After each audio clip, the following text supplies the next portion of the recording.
Si BPS sendiri ada nggak sih data-data yang disediakan untuk bisa memberikan gambaran tentang statistik berkelanjutan itu, Pak? Ya, sebetulnya yang sekarang dari zamannya Pak Harto, dulu zaman Pak Harto sudah ada yang namanya Sabta Pesona. Sabta gitu. Pesona. Sebetulnya pariwisata itu kan ada 3 unsur yang terkait dengan pariwisata ya. Saat ini kamu sedang mendengarkan radio statistik. Halo semuanya, selamat datang dan selamat bergabung di Radio Statistik bersama saya, Siva Ahnia Rahma. Oke guys, di episode kali ini spesial banget karena saya kedatangan tamu yang istimewa jauh-jauh dari Jakarta ke Kabupaten Tanah Laut, Provinsi Kalimantan Selatan, Bapak Rifa Rufiadi. Langsung saja, halo Pak Rifa. Selamat siang Pak. Selamat siang ya. Gimana kabarnya Pak? Alhamdulillah sehat ya, sehat. Terima kasih sebelumnya Pak sudah bersedia hadir di podcastnya Radio Statistik. Ya. Bapak dari Direktorat Statistik Keuangan, Teknologi Informasi dan Pariwisata BPS RI ya Pak ya? Ya. Ini suatu keistimewaan nih bisa ketemu Pak Rifa. Baik. Nah Pak Rifa, kita mau ngomongin soal pariwisata nih Pak. Sebagaimana kita ketahui ya teman-teman semuanya, sektor pariwisata itu merupakan salah satu sektor andalan yang dapat mendongkrak pertumbuhan ekonomi di Indonesia. Apalagi setelah beberapa tahun pandemi, sekarang kita sudah lebih bebas mobilitas ya Pak ya. Betul, ya. Jadi sektor pariwisata ini diharapkan mampu meningkatkan perekonomian Indonesia. Dan baru-baru ini nih Pak, saya baru tahu juga sebenarnya ada yang namanya pariwisata berkelanjutan. Nah, tapi sebenarnya apa sih Pak pariwisata berkelanjutan itu? Apakah maksudnya abis kita pariwisata lanjut belanja? Apa gimana Pak? Ya, belanja memang bagian dari pariwisata juga ya. Jadi sebetulnya pariwisata itu kan ada 3 unsur yang terkait dengan pariwisata ya. Yang pertama masalah lingkungan. Jadi yang dimaksud dengan berkelanjutan itu kegiatan pariwisata itu harus mengoptimalkan lingkungan. Jadi harus memperhatikan keragaman hayati gitu, memperhatikan alam yang dijadikan objek wisatanya gitu. Nah, itu dari sisi lingkungan, itu satu unsur. Kemudian unsur kedua itu adalah budaya, sosial budayanya gitu ya. Jadi yang menjadi tempat tujuan wisata itu kan akan membawa ada budaya lokal, ada sosialnya, kemudian pendatang pun mempunyai sosial budaya tersendiri. Nah, di situ akan terjadi semacam benturan lah. Tetapi kalau dengan pariwisata berkelanjutan ini benturan itu tidak terjadi, malah yang terjadi adalah saling menghormati gitu. Jadi pendatang akan menghormati dan mengapresiasi budaya yang ada, belajar dari budaya yang dikunjungi dan sebagainya gitu. Kemudian yang didatangi juga akan belajar dari sosial budaya yang dibawa oleh pendatang itu. Karena kegiatan pariwisata adalah kegiatan yang kunjungan seseorang pada tempat yang baru yang dikunjunginya gitu. Nah, itu adalah unsur kedua. Kemudian yang ketiga itu adalah terjadinya kesinambungan perekonomian gitu. Jadi para istilahnya itu stakeholder atau pelaku di kegiatan wisata itu, kegiatan ekonomi di kegiatan wisata itu akan mendapatkan manfaat ekonomi yang berkelanjutan juga. Manfaat ekonomi yang berkelanjutan. Jadi tidak wisatawannya bubar kemudian tidak punya apa-apa lagi gitu, tapi berkelanjutan. Jadi di situ ada penyerapan tenaga kerja, ada pendidikan, ada segala macam. Nah, itulah unsur-unsur yang 3 unsur itu yang harus terjaga sehingga terjadilah pariwisata berkelanjutan, kira-kira gitu. Berarti tadi unsurnya lingkungan ya Pak lingkungan, ya. Terus kemudian sosial budaya. Satunya lagi berarti lebih ekonominya tadi. Jadi setelah kita jalan-jalan, berwisata, sebenarnya itu memberikan dampak berkelanjutan dari 3 aspek tadi seperti itu. Berarti itu penting banget sih kita menerapkan yang namanya pariwisata berkelanjutan, bukan sebatas jalan-jalan berwisata sampai situ aja gitu ya Pak ya. Jadi ada unsur pembelajarannya, ada unsur ekonominya, kemudian ada unsur lingkungannya gitu. Betul. Kira-kira. Baik Pak. Nah kemudian Pak, ini kalau boleh tahu pariwisata berkelanjutan ini program pemerintah atau gimana sih sebenarnya Pak? Jadi sebetulnya ini adalah sudah mendunia ya. Sudah itu mendunia. Pertama kali dicanangkan oleh UNWTO.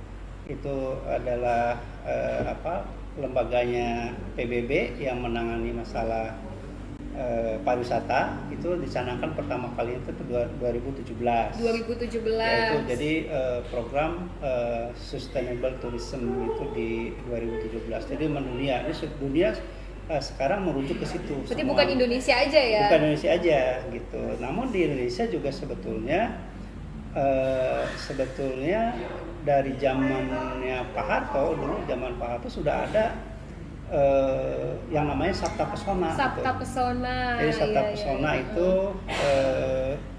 aman, tertib, bersih gitu ya. Kemudian ada 7 ya, dan 7 terakhir Sabta itu Pesona. adalah terakhir itu adalah kenangan gitu. Oh, kenangan. Nah, kalau ya kata-kata ini kalau dirangkai-rangkaikan ya akan menyambung juga ke yang namanya pariwisata berkelanjutan berkelanjutan tadi gitu, karena ya, sebenarnya 3 unsur tadi ada di Ya. Sabta Pesona ya betul, Pak ya. Betul. Sebetulnya seperti itu. Jadi kalau memang secara internasional baru 17 ya, tapi kalau di Indonesia sendiri sebetulnya sudah menerapkan Sabta Pesona tadi. Justru kita begitu. duluan nih kayaknya ya Pak. Ya, masing-masing negara punya Masing-masing kebijakan punya juga, oke. masing-masing gitu.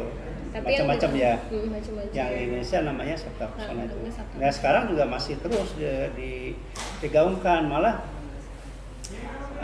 sekarang malah ada lagi yang namanya Desa Cantik. Desa Cantik betul. Desa Desa Cinta Cantik. Statistik ya Pak ya? Desa Atau Cantik ada 2. ada 2. Jadi kalau Kemenparekraf itu Heeh.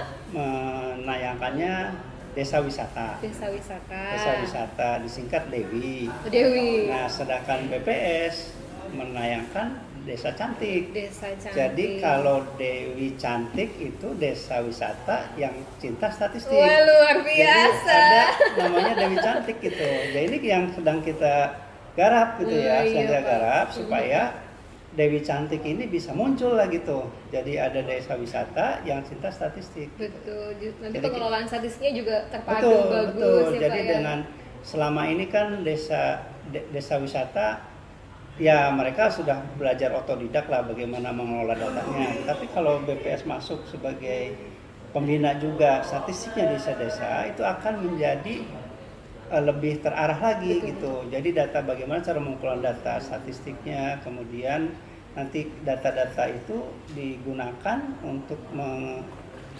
mengambil kebijakan atau mengambil bagaimana mempromosikan wisata dan sebagainya oleh desa tersebut, sehingga akan lebih ya sustainable-nya akan terjamin lagi gitu. Kira-kira kebijakan yang begitu. diambil juga jadi lebih terarah, tepat Betul, sasarannya Pak ya betul, untuk mengembangkan betul. wisata Jadi, di tempat tersebut. Dewi Cantik lah, Dewi kita Cantik. tunggu-tunggu ya Dewi Cantik bisa muncul ya.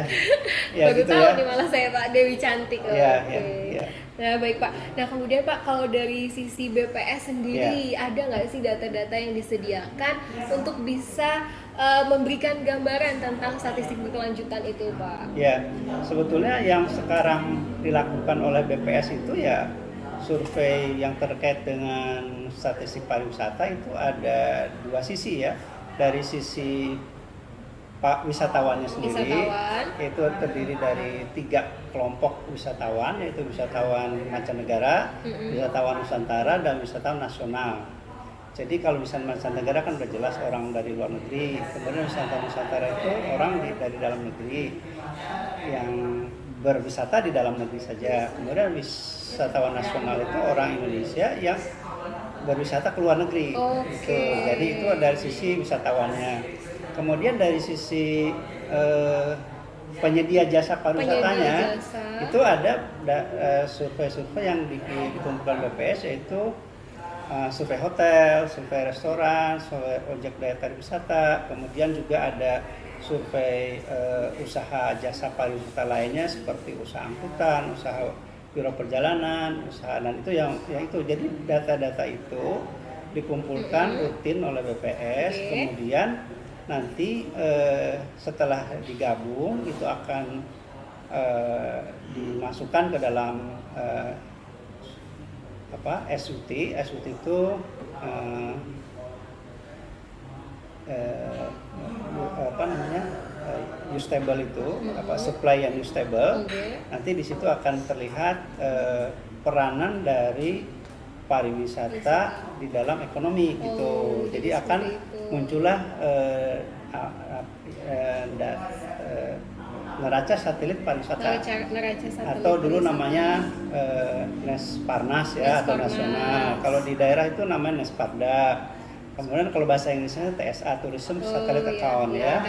Nah itu data-data itu menggambarkan bagaimana peran pariwisata di dalam ekonomi gitu. Jadi berapa persen sih yang ekonomi pariwisata itu dalam PDB gitu. Berapa persen penyerapan tenaga kerja pariwisata di dalam ekonomi dan seterusnya. Itu data-data yang dikumpulkan BPS selama ini gitu. Jadi sudah tersedia, hanya memang TSA masih level nasional dan ini didorong supaya daerah-daerah juga membuat tourism satellite account level provinsi. Karena ini emang bermanfaat banget sih sebenarnya Pak untuk peningkatan pariwisata di daerah. Betul. Supaya arah kebijakan dari daerah jelas gitu. Jelas itu yang diharapkan itu, karena sektor pariwisata itu tadi sampai Mbak Siva bilang itu bisa mendorong perekonomian gitu tadi gitu kan. Jadi bisa, kalau pariwisata jalan itu tandanya penduduk bahagia kan, kalau dapat pariwisata gitu kan, berarti kan dia kalau udah bahagia begitu kan indeks kebahagiaan muncul tinggi gitu kan, dan sebagainya gitu, turunannya banyak gitu. Jadi ada efek lanjutannya ya Pak tadi dari pariwisata itu mungkin tadi Bapak bilang penyerapan tenaga kerja juga ya Pak ya. Silaturahmi juga kan, kalau pergi ke itu kan ketemu dengan keluarga dan sebagainya, itu kan ada unsur-unsur sosial budayanya. Di situ betul. Dan itu sebenarnya meningkatkan kesehatan mental sih. Betul, ya makanya paling bahagia di BPS itu bagian statistik pariwisata. Ya. Kira-kira begitu ya. Oke, baik Pak. Nah kemudian Pak, ada nggak sih tolak ukurnya nih suatu wilayah mungkin dikatakan sudah menerapkan pariwisata berkelanjutan gitu, ada nggak sih tolak ukurnya apa gitu? Itu tadi sebetulnya kalau mau sabta pesona itu diukur gitu. Tadi kan ada sabta pesona itu ada aman, bersih, tertib gitu ya, kemudian ada juga kenangan, dan itu seperti itu. Indeksnya belum ada. Memang gitu belum ada ya berarti. Mungkin kita bisa pelopori membuat indeks sabta pesona gitu. Jadi nanti daerah-daerah itu berdasarkan data-data yang ada itu bisa kita ukur apakah sudah sabta pesonanya levelnya seperti apa sih gitu. Kira-kira gitu. Jadi bersih, aman, tertib, kemudian apalagi ya tadi, bersih, aman, tertib, ada kenangan, kemudian 7 sabta pesona tadi ya Pak. Ada 7 saya lupa. Coba saya cek ini dulu lah. Sejuk ya, indah, ramah gitu ya, aman, tertib, bersih, sejuk, indah, ramah, dan kenangan. Jadi ada 7 itu. Nah kalau itu bisa diukur, itu akan daerah mana sih yang sabta pesonanya tinggi? Nah gitu. itu sebenarnya yang menarik tuh di situ sih Pak. Betul. Jadi kita itu hanya memang target gitu ya, sabta pesona itu yang mungkin tagline atau apapun namanya itu ya, itu disebutkan sabta pesona. Kemudian ada lagi sustainable tourism. Kalau itu kan angka-angka statistik saja. Tapi tadi pertanyaannya, ada sih daerah yang sudah sustainable kan gitu kan? Itu yang sulit sulit diukur ya, karena itu kan pertama TSA-nya juga belum ada di level provinsi kan, di level kabupaten juga udah apalagi. Nah sebetulnya ada yang bisa dibuat, yaitu membuat indeks baru, indeks sabta pesona gitu ya. Kemudian ada secara internasional sebetulnya Indonesia ini boleh dibilang di dalam itu ada di tingkat internasional itu ada Transportation and Tourism Development Index. Itu ada namanya TTDI. Transportation Tourism Development Index. Tahun itu diterbitkannya oleh Forum Ekonomi Internasional itu dua tahun sekali. 2 tahun sekali. Dan tahun sebelumnya Indonesia tuh ranking 42. Apa nih ranking apa nih? Ranking 42 Ranking terbaik dalam itu. hal TTDI oh, tadi. Gitu. Indonesia tuh 2 tahun sebelumnya Iya. itu rankingnya 42. Jadi Dari seluruh negara-negara di dunia ya, dari Pak, ya? negara itu 100 sekian negara ya. Itu. Iya. Nah kemudian dari dua tahun terakhir, yang terakhir publikasi yang terakhir kalau sekarang 2022 ya. Ya.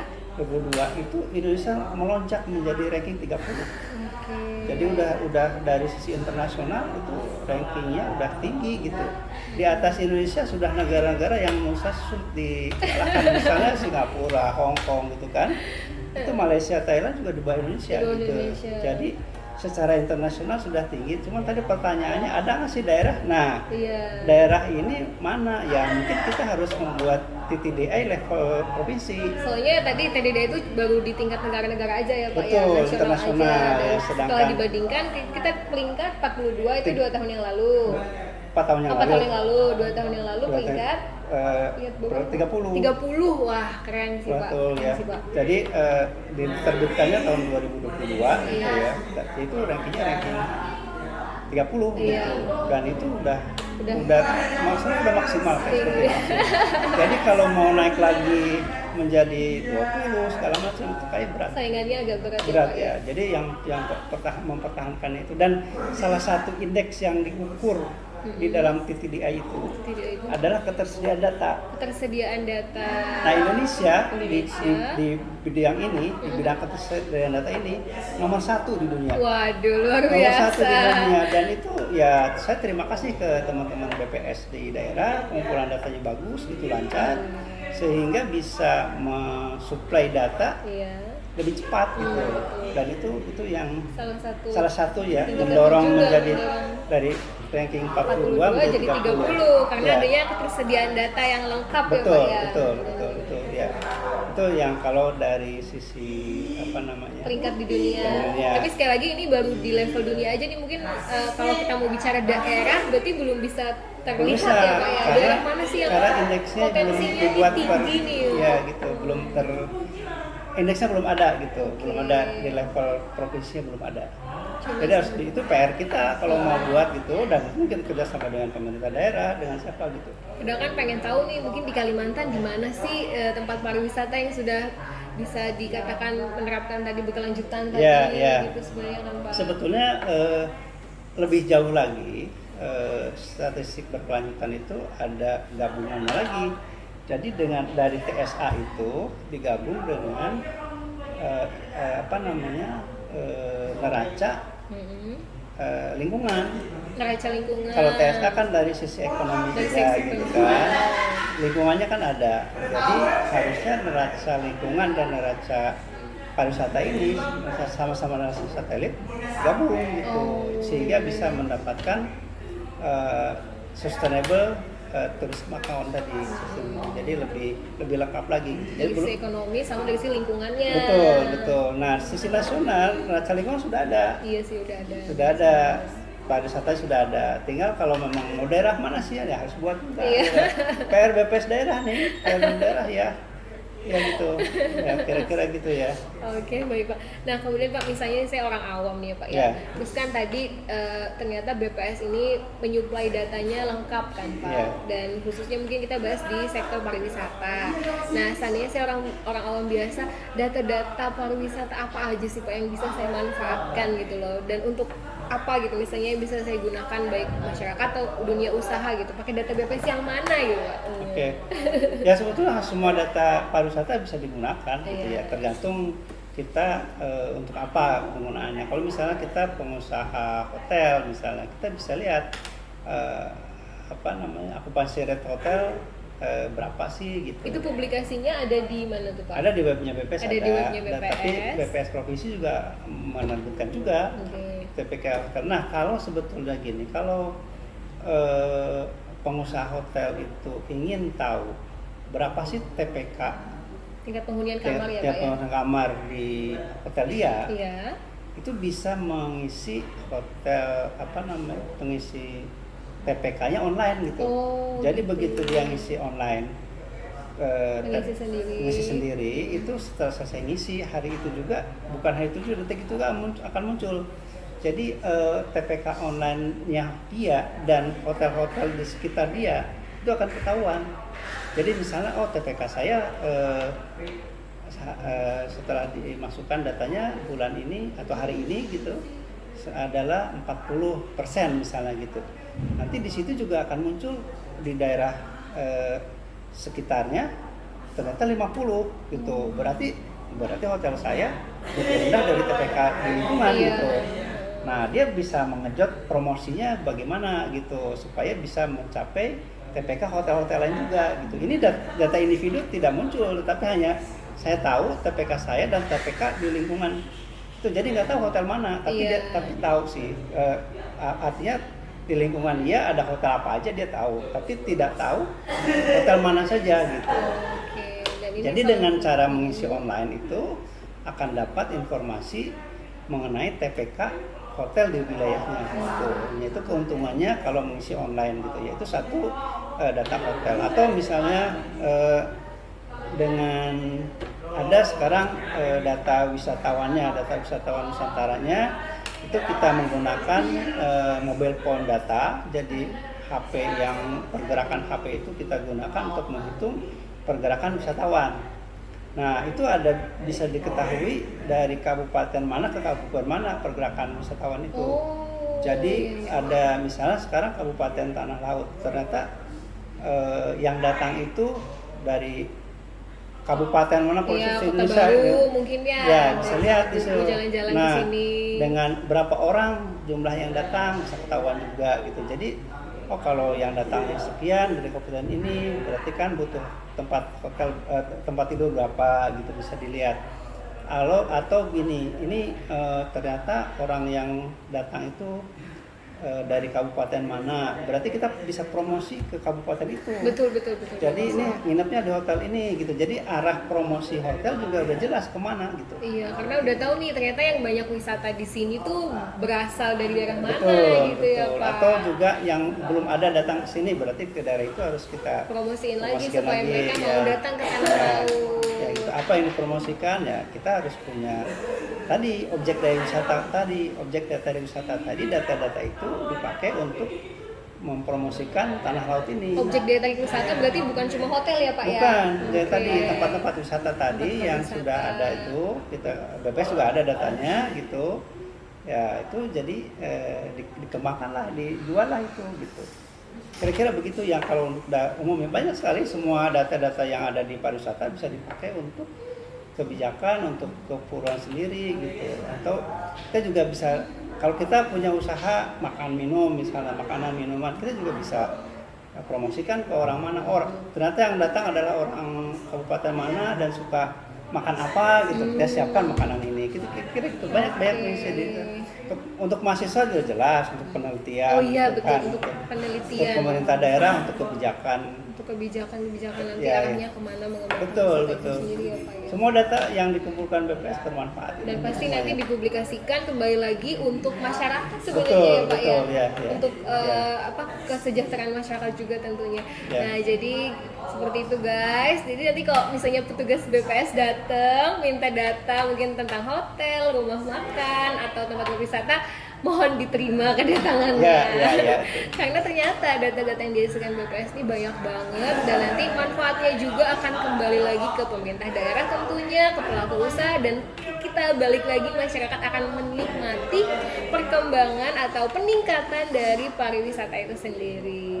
Oke guys, mungkin itu aja yang bisa kita obrolin pada episode kali ini. Pak Riko, makasih banyak udah hadir. Mudah-mudahan Bapak sehat selalu.